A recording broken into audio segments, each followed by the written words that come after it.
আসসালামু আলাইকুম। আশা করছি দূরে এবং কাছে যে যেখানেই আছেন ভালো আছেন, সুস্থ আছেন। আলহামদুলিল্লাহ আমরা বেশ ভালো আছি। তো নতুন আরও একটি ভিডিও নিয়ে হাজির হয়ে গেলাম। আশা করছি আমার ভিডিও শুরু থেকে শেষ পর্যন্ত দেখলে ভালো লাগবে। আর যদি ভালো লাগে লাইক কমেন্ট শেয়ার করে দিবেন, সেই সাথে সাবস্ক্রাইব করে আমার পাশে থাকবেন। গতকালকে ইফতার করেছিলাম, সেখান থেকে কিছুটা ভিডিও আমি আপনাদের জন্য ক্যামেরায় বন্দি করেছিলাম। আজকে ভাবলাম ওটা আপনাদের সাথে একটু শেয়ার করে দেই। আসলে অনেক কষ্ট করে ভিডিও করি, তো তাই তো মনে হয় যেন একটা ভিডিও যদি একটুখানি বাদ পড়ে যায় তাহলে নিজের কাছে খারাপ লাগে। তো ভেবেছিলাম এই ভিডিওটা আপনাদের সাথে শেয়ার করব না, তারপরে ভাবলাম না হয় আগেই ভিডিওটা শেয়ার করে দেই ভিডিওর শুরুতে। আর সেই সাথে আমার কথার মাধ্যমে বলে দেই যে এই ভিডিওটা গতকালকের ধারণ করা ছিল। তো যাই হোক, আমার কথাতে আপনারা বুঝে গেছেন যে এই ভিডিওটা আমার গতকালকের করা ছিল, বিকেলবেলা যে ইফতার করেছিলাম। তো ইফতার তেমন কোনো কিছু আসলে ছিল না, তবে বাহির থেকে কিনে এনেছিল। আমি বাসায় আসলে গতকালকে ইফতার তৈরি করি নাই, শুধুমাত্র লেবু শরবতটা বানিয়ে নিয়েছিলাম। খেজুর ফল ফ্রুট ছিল সামান্য, আর এখানে চাপ কিনে এনেছিল আর পরোটা ভাজা কিনে এনেছিল। তো সেগুলো দিয়েই আসলে ইফতারটা সেরে নিয়েছি আমরা। আর আপনাদের সাথে একটু শেয়ার করলাম। কেমন হলো আমার গতকালকের ইফতার কমেন্টস করে জানাতে পারেন। সবসময় আসলে এত এইভাবে আসলে কিনে খাওয়া ভালো না, তারপরেও মাঝে মধ্যে কিনে আনতে হয়। এই তো এখানে ইফতার শেষ করে আমার হাজব্যান্ড তো চলে গেছিলো দোকানে। তো দোকান থেকে আবার রাতের বেলা আসার সময় কিছু হালকা পাতলা বাজার এনেছে, তাই ভাবলাম আপনাদের সাথে একটু শেয়ার করি। কারণ এখনও ওইভাবে দিনের বেলা বাজার করা হয় না, আসলে বিশেষ প্রয়োজন না হলে রাতে আসার সময় মোটামুটি বাজার করে নিয়ে আসে, আর সেই বাজারগুলোই আসলে পরের দিন রান্নাবান্না করা হয়। তো আসার সময় নিয়ে আসছিল এখানে 5 কেজি পেঁয়াজ নিয়ে আসছিল, আর সেই সাথে উস্তা আর হুইল সাবান এনেছিল। হুইল বলতে গুঁড়া পাউডার, আর বড় একটা বাঙ্গি এনেছিল। তো রোজার দিনে তো আর আমরা বাঙ্গি দিনের বেলা খেতে পারবো না, আর এখনও অনেক রাত, এখনও খেতে পারবো না। তাই ভাবছি বাজারগুলো গুছিয়ে বাঙ্গিটা কেটে আমি ডিপ ফ্রিজে রেখে দেব, পরে আমরা বের করে করে শরবত তৈরি করে খাবো। এই তো পেঁয়াজগুলো আমি আসলে আমার টুকরির ভিতরে ঢেলে নিলাম, মানে ঝাঁকার ভিতরে। এইভাবে পেঁয়াজ ঢেলে একটুখানি ছড়িয়ে রাখলে কিন্তু বেশ কতদিন পেঁয়াজ ভালো থাকে। তো এইভাবে রেখে দিতে পারেন, অত ঢাকাঢাকির কোনো প্রয়োজন নেই। এখানে আলু আছে, সেই সাথে রসুনও আছে। আমি আসলে একটা ঝুড়ির ভিতরেই রাখি, কারণ কয়েকটাতে রাখতে গেলে আসলে অনেক জায়গার প্রয়োজন। তো বিশেষ আর অত জায়গাও নাই আর দরকারও নাই, একটা ঝুড়িতেই যেহেতু হয়ে যায়। সাবানের প্যাকেটটা কেটে আমি ভাবছিলাম যে সবটুকু সাবানই বুঝি বয়ামটার ভিতরে মানে হয়ে যাবে, কিন্তু এখন দেখি কিছুটা সাবান রয়েও গেল। তো এখন মনে হচ্ছিল যে আর একটু কম ঢাললেই ভালো হতো। তো যাই হোক, যতটুকু ঢেলে ফেলেছি সেইটুকু রেখে দিলাম, আর বাদবাকিটুকু মুসরি একদম প্লাস্টিক দিয়ে ভালো করে সুন্দর করে রেখে দিব, পরবর্তীতে ঢেলে নেব। তো খাওয়া দাওয়া শেষ করে সব বাজার গোছগাছ করে আমরা কিন্তু শুয়ে পড়েছিলাম, এবং ভোর রাত্রে সেহরিও খেয়ে নিয়েছি। তো সেহরি খাওয়ার পরে যে প্লেট বাটিগুলো হয়েছিল সেগুলো আমি আর ধুইছিলাম না। এখন পরদিন সকালবেলা কিন্তু আমি ধুয়ে নিলাম, আর সেই ধোয়ার কারণে অনেক পানি আসলে প্লেটের সামনে। আর যদি আগে ধুয়ে রাখতাম তাহলে কিন্তু এই জায়গাটা শুকনো থাকতো। তো যাই হোক, আমি এখন একটু একটু করে ঘরের সমস্ত কাজকর্ম সেরে নিব, কারণ রোজার দিনে একটু আগে আগে কাজ সারলেই ভালো হয়।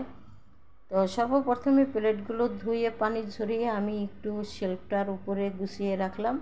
আর এখন আমি কিন্তু চুলা এবং চুলার আশপাশটা একটু মুছে পরিষ্কার করে নিব এবং তারপরে ঘর ঝাড়ু দিয়ে পুরা রান্নাঘর সমস্ত সব কিছু বিছানাপত্র গুছিয়ে তারপরে ঘরটা মুছে জোহরের নামাজ পড়ে নিব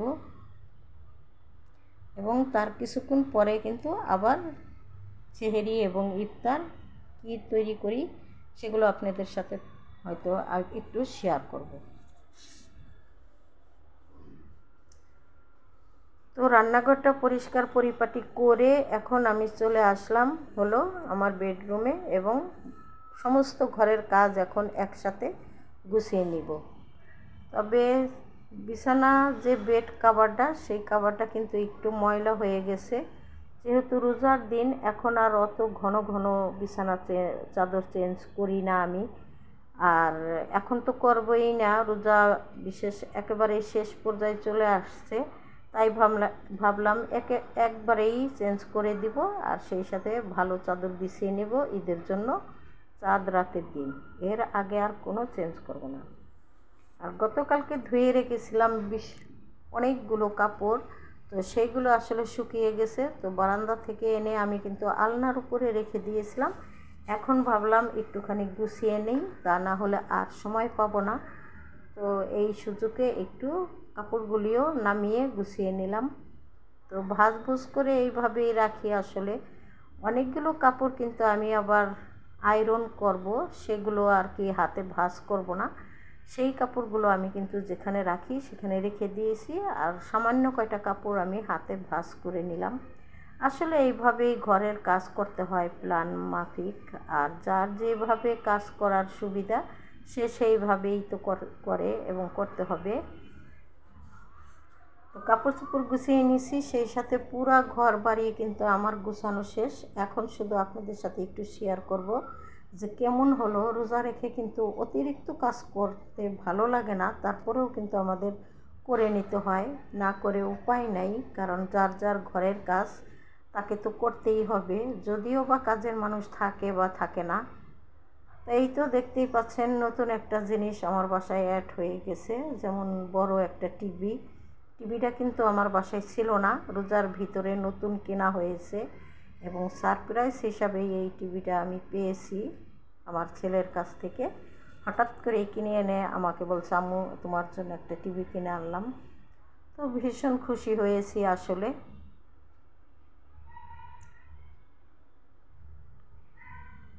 তো দেখতে দেখতে আমার কিন্তু সমস্ত কাজকর্ম সেরে নামাজ কালাম পড়া হয়ে গেছে। এখন হচ্ছে বিকেলবেলা, বাঙ্গিটা কেটে আমি যেহেতু ফ্রিজে রেখে দিয়েছিলাম না, তো এখন আমি কেটে বা কিছুটা রেখে দিলাম, আজকে শরবত করে নিব ইফতারের জন্য, আর বাদ বাকিগুলো আমি ডিপ ফ্রিজে রেখে দিয়েছি। আজকে যতটুকু প্রয়োজন ততটুকুই আমি এই বাটিতে রেখে দিয়েছি। এখন ঠান্ডা পানি এবং চিনি দিয়ে গ্রাইন্ডারে একটু গ্রাইন্ড করে নিব। আর আমার গ্রাইন্ডার হচ্ছে নষ্ট হয়ে গেছে, তো সে কারণে আমি কিন্তু ছোট জগটাতেই আসলে শরবত করে নিব। কি আর করার, কিছুই করার নাই, 2-3 বারে করে নিব। আর বড় জগটা থাকলে কিন্তু আমি একবারেই করে নিতে পারতাম। তো আসলে চিনি নামিয়েছিলাম ঠিকই, চিনি দিতে ভুলে গিয়েছিলাম, তাই তো আবার চিনি দিয়ে নিলাম। আর প্রত্যেকবারই আমি যতটুকু প্রয়োজন চিনিটা দিয়ে নিব, এইভাবে আসলে করতে হয় বাসার সমস্ত কাজ। তো যাই হোক, এক এক করে কিন্তু আমি শরবতটা তৈরি করে নিলাম। আর আজকে দেখা যাক কি ভাজা পোড়া করা যায়। তবে রোজা যেহেতু শেষ পর্যায়ে চলে আসছে, এখন আর ওইভাবে ভাজা পোড়া খেতে ভালো লাগে না, তাই তো সামান্য কিছু ভাজা পোড়া তৈরি করব, তার আগে শরবতটা তৈরি করে নিলাম। আর আজকে হচ্ছে আমরা মুড়ি ভর্তা খাবো, মানে মুড়ি মাখিয়ে, তো তাই তো ভাবছি যে অতিরিক্ত কিছুই করব না। যেহেতু একা হাতে কাজ করি সেই কারণে কিন্তু ফল ফ্রুটস আগেই কেটে রেখে দিতে হয় এবং শরবত তৈরি করে আগেই ফ্রিজে রেখে দিতে হয়, তারপরে ভাজা পোড়ার কাজে চলে যেতে হয়। আর যদি আমার হাজব্যান্ড একটু আগে বাসায় আসতো তাহলে হয়তো উনি এই কাজটা করে নিত, আমাকে করতে হতো না। তো যেহেতু উনি এখন দোকানপাট অনেক দূরে, সে কারণে আমাকেই করে নিতে হলো। আর এরই মাঝে আমি কিন্তু আমার যতটুকু ভাজা পোড়া প্রয়োজন আমি কিন্তু করে নিয়েছি। এখানে বেগুনি, আলুর চপ আর পেঁয়াজও করে নিয়েছি। সেই সাথে মুড়ি মাখানোর জন্য কিন্তু সালাদ, সুন্দর করে পেঁয়াজ মরিচ সব কিছু কেটে নিয়েছি। আর টুকটাক ফল ফ্রুট ছিল বাসাতে, সেগুলো কেটে রেডি করে নিয়েছি। এই দিয়ে আজকের ইফতারটা সারবো আমরা আলহামদুলিল্লাহ। সবার কাছ থেকে বিদায় নিয়ে নিই, আমরা ইফতার করতে থাকি। আর আমাদের পাশে থাকেন, আপনারা আমাকে সাপোর্ট করেন, ভালোবাসেন। আল্লাহ হাফেজ, আসসালামু আলাইকুম।